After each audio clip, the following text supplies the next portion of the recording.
How's it going, everyone? I am going to present to you my email expectations through the different generations. So the two I'm going to be looking at is the baby boomer generation, which is my mother, and the millennial, which is one of my peers.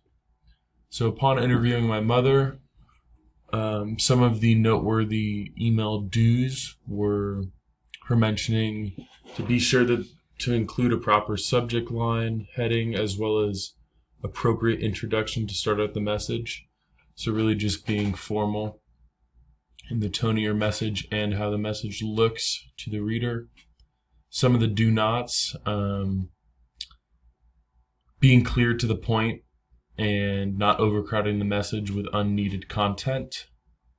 And some of the things that she said to never do is avoid using nicknames and informal names, especially when discussing higher education, when speaking to a professor or advisors, and making sure you're addressing their name and pronouns correctly is something that's absolutely non-negotiable, and you never want to go ahead and use their informal name in this context.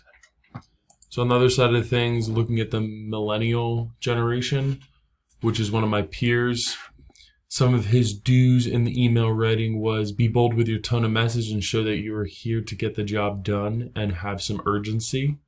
Exploit interest in moving forward with progress. So really just wanting to move forward with what the message is containing as far as questioning or responding to whatever the context was.